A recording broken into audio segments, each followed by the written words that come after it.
Yang pertama, orang mati menyesal karena tidak bersedekah. Yang kedua, lau kunna nasma'u, andai kami mau mendengar, au naqilu, kami mau berpikir, kami tidak akan menjadi penghuni neraka sa'ir. Ada neraka jahanam, ada neraka sakar, ada satu khusus neraka namanya neraka sa'ir, dan itu ditempati hanya orang-orang spesialis tidak mau mendengar pengajian. Dan masyarakat Bandung sudah selamat dari neraka sa'ir ini insyaallah. Ibu-ibu membawa anaknya di atas panas terik dari mulai jam 1 tadi. Kenapa cepat betul datang? Salah baca pengumuman. Dia berdoa kepada Allah, ya Allah, turunkanlah awan. Akhirnya awan mendung datang, hampir saja hujan. Yang satu meminta awan, wa dhallalna alaihimul ghamama, kami naungi mereka dengan awan ketika hujan akan turun. Yang satu lagi berdoa, ya Allah, cukup awan saja, jangan turunkan hujan. Maka keluarlah kalimat, mendung tak berarti hujan. Di luar sana mereka tenang, di dalam ini malah kepanasan. Saya merasakan panas luar biasa tadi, tapi begitu naik ke mimbar ini, berkat doa Bapak Ibu, terasa hawa sejuk datang menghampiri sujud. Rupanya kipas hidup di belakang. Bapak Ibu yang dimuliakan Allah Subhanahu wa taala, lau kunna nasma'u, andai kami mau mendengar, au naqilu, kami mau berpikir, maka tak mungkin kami masuk dalam neraka sa'ir. Betul kata Pak Kang Aher, bahwa yang ada di depan saya ini orang yang sudah mau mendengar semua. Mereka mau datang ini kan karena mendengar Samsung, mendengar Sony, mendengar Panasonic, mendengar Nokia. Ada satu yang orang kita mendengar Oppo. Tapi di luar sana masih banyak orang yang tidak mau mendengar. Ustadz Abdul Somad tidak pernah mengajak orang ke jalan Allah, karena yang ada di hadapannya ini memang sudah berada di jalan Allah. Tapi di luar sana masih ada yang tidak di jalan Allah. Memang tidak. Kenapa? Mereka di jalan Jenderal Sudirman. Mereka belum di jalan Allah. Mereka masih berkutat dengan narkoba, dengan zina, dengan lem kambing, dengan pacaran, dengan seks bebas, mencari kenikmatan di night club, apa namanya, tripping, apa namanya, dugem, apa itu, duduk sambil gemetar. Siapa yang menceramahi mereka di dalam? Ada hamba-hamba Allah, gayanya tidak seperti ustadz, dia tidak pakai sorban, dia tidak pakai peci, dia biasa saja. Tapi dia masuk ke night club, dia masuk ke diskotik, dia duduk, yang lain minum mabuk, dia minum air putih. Ketika ada orang bertanya, mas nggak mabuk? Sudah bosan mabuk, saya sudah tobat. Ngapain kemari? Saya mau menceramahi penghuni-penghuni neraka jahanam ini. Tapi orang tidak berani melawan dia. Kenapa? Ototnya tegap. Dan mereka, jadi nanti kalau ada anak muda pergi ke diskotik, tidak semuanya mau buat dosa, tapi ada juga yang mau ceramah. Ustadz kok tahu? Ada sinetronnya. Bapak Ibu yang dimuliakan Allah, siapa yang menyelamatkan mereka? Setelah dia mengajak orang-orang yang berada dalam lembah dosa kegelapan ini taubat ke masjid, sampai di masjid barulah berceramah Abdul Somad. Assalamualaikum warahmatullahi wabarakatuh. Waalaikumsalam. Orang semua melihat, oh, Ustadz Somad ternyata yang membawa hidayah. Bukan, Abdul Somad menceramahi orang. Maka ini tidak disebut majelis dakwah. Ini bukan pertemuan dakwah, tapi ini pertemuan mahabbah, orang-orang yang berkasih sayang karena Allah. Mudah-mudahan kita berkasih sayang karena Allah. Nanti sampai masanya dicari oleh malaikat, ainal muta'abbuna bi jalali, mana orang yang dulu di dunia berkasih sayang karena aku. Mudah-mudahan apapun latar belakang kita, gubernur, kapolresta, kapolda, komandan kodim, komandan, pokoknya komandan lah, kita semuanya berkasih sayang karena Allah subhanahu wa ta'ala. La ilaha illallah, la ilaha illallah, alaiha nahya, dengan itu kita hidup, wa alaiha namutu, dengan itu kita mati, wa biha nub'atsu, dengan itu kita akan dibangkitkan di padang mahsyar. Ya Allah, jadikan akhir kalam kami saat malaikat maut mencabut nyawa kami, yang keluar dari mulut kami nanti la ilaha illallah. Bapak Ibu yang dimuliakan Allah, maka gunakan telinga. Kawan-kawan kita yang belum memakai telinga, maka ajak dia menggunakan telinganya. Kirim video-video, yang punya uang teruslah tambah pulsanya untuk mengirim hak, tapi bukan menebarkan hoax. Menebar kasih sayang, bukan menebarkan kebencian. Menebarkan rahmatan lil alamin, bukan menebarkan laknat, caci maki dan sumpah serapah. Karena itulah yang akan membuat kita akan tetap bersama dalam surga Jannatul Firdaus bersama Nabi Muhammad sallallahu alaihi wasallam. Yang ketiga, siapa itu orang yang menyesal? Mereka yang terbaring di rumah sakit, di ruang ICU, suara azan sayup-sayup masuk ke celah-celah jendela, hayya 'alas shalah, menetes air matanya. Kenapa? Karena dulu waktu sehat orang azan dia laga ikan cupang, orang azan dia tetap main game online PlayStation, bahkan mengejek-ejek orang sholat, hayya 'alas shalah, kamu aja duluan lah. Padahal mestinya dia katakan la haula wala quwata illa billah. Tapi sampai masanya dulu kau berotot tegap, tapi akhirnya kau seperti bunga mekar, layu, kuning, mati. Berapa banyak dulu yang berotot tegap, sebelah kiri tatu ular kobra, sebelah kanan singa. Sekarang begitu keriput, kucing kena minyak. Mana suaramu yang menggelegar dulu?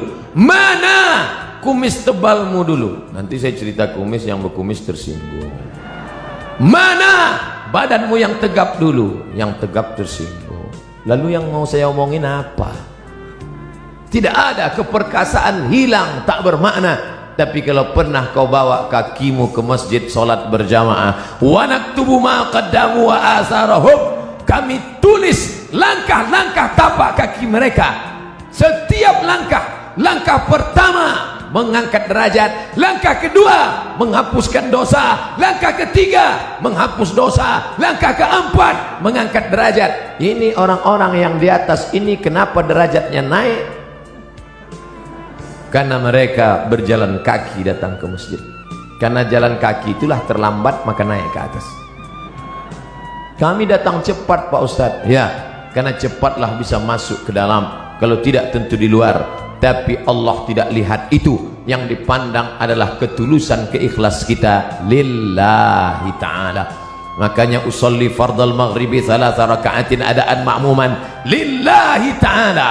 Nawaitu shawma ghadin an ada'i fardhi syahri ramadhana hadhihi sanati lillahi ta'ala.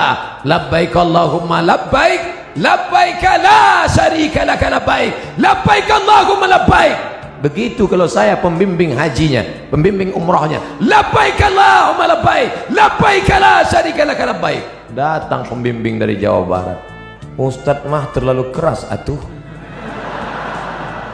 Mari mikrofonnya, labbaik Allahumma labbaik, labbaik la syarika laka labbaik.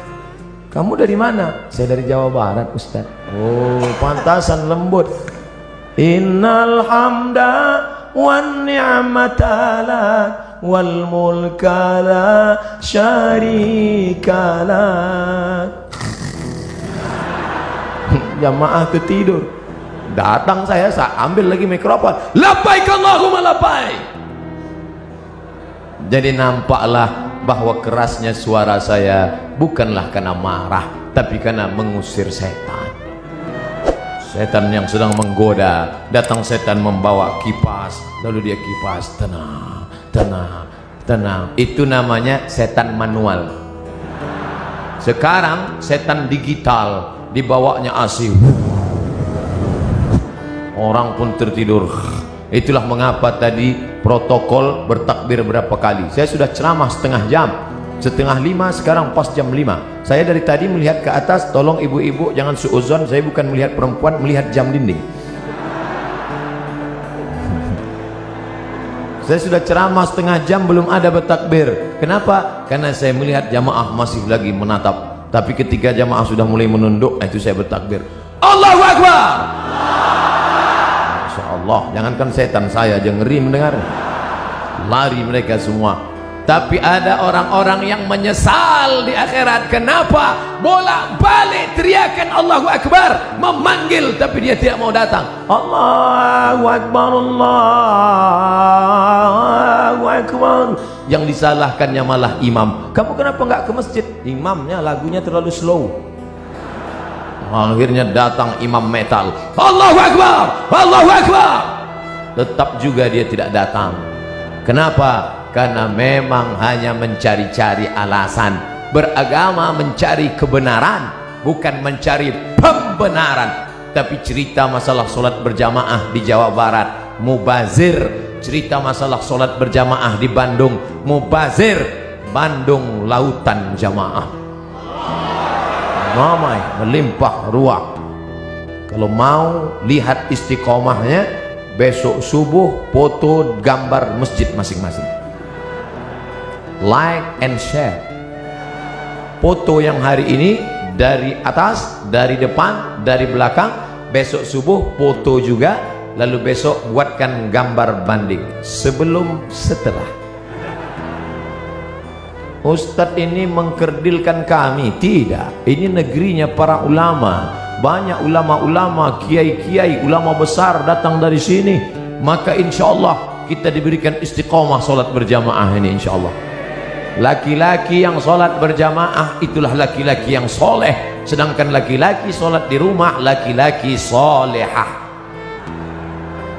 Maka nanti potong video ini pendek, like and share.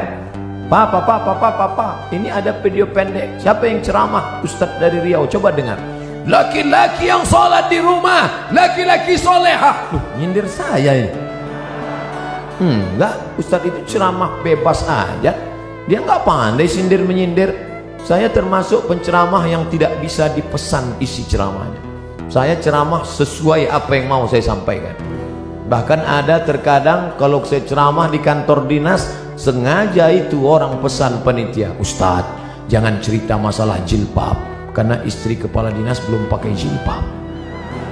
Langsung saya ceramah, siapa yang tidak pakai jilbab, membuka aurat, suaminya itu dayus, tidak ada rasa cemburu. Yang ngundang saya udah hancur dunia pesantren. 3 bulan gak diundang Ustadz Somad.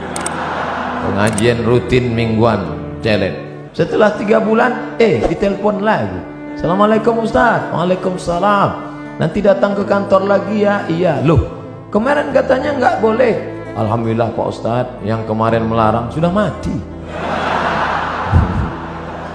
Ternyata orang yang menghalang-halang dakwah itu tidak kita. Saya nggak pernah mendoakan. Saya tidak pernah mendoakan yang jelek-jelek. Kalau ada orang menghadang, menghalang, membentengi, selalu saya katakan, ya Allah, tiupkan angin hidayah ke dalam hatinya. Bukakan ya Allah. Tapi kalau tidak terbuka juga, tiupkan angin puting beliung sekalian. Tidak boleh. Tidak boleh mendoakan yang jelek-jelek. Kita tetap mendoakan seperti tuntunan Nabi Muhammad sallallahu alaihi wasallam. Patah giginya, berdarah pelipisnya, tapi dia tidak doakan yang jelek. Tetap yang dia mintakan, Allahumma hdi qaumi, berikan hidayah kepada kaumku, fa innahum la ya'lamun. Mereka berbuat itu karena tidak tahu.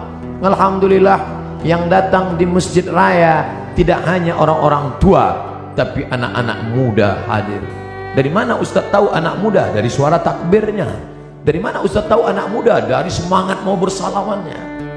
Dari mana Ustaz tahu anak muda? Mereka banyak yang berdiri. Orang tua mana sanggup berdiri? Menunjukkan mereka adalah anak-anak muda. Semangat mereka luar biasa. Sab'atun yuzilluhumullah, 7 golongan yang akan mendapatkan naungan Allah. Yauma la zilla illa zilluh, hari itu tidak ada naungan kecuali naungan Allah. Satu di antaranya syabun, anak muda, nas'a fi ibadatillah, anak muda yang tumbuh dalam beribadah kepada Allah. Mudah-mudahan kalian termasuk dalam satu golongan itu. Anak muda yang lain sibuk pacaran, anak muda yang lain sibuk chatting, browsing, diving, launching, mancing.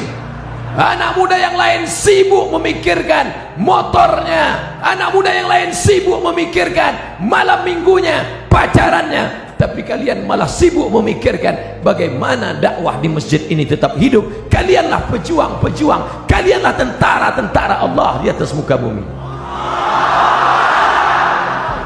Abdul Somad boleh mati, besok pagi dia akan mati, tapi akan ada 1000 Abdul Somad yang akan menolong agama Allah. Makanya kalau ada orang berkata, Ustaz istirahatlah, nampaknya sudah lelah sekali. Kalau saya lihat wajah Ustaz nampaknya 2 kali Jumat gol ini. Tidak, karena sampai masanya malaikat maut mencabut nyawa, disitulah kita akan mati dalam keadaan tersenyum. Kenapa tersenyum? Karena sebelum malaikat Israel mencabut nyawa, datang malaikat berbisik. Apa kata malaikat?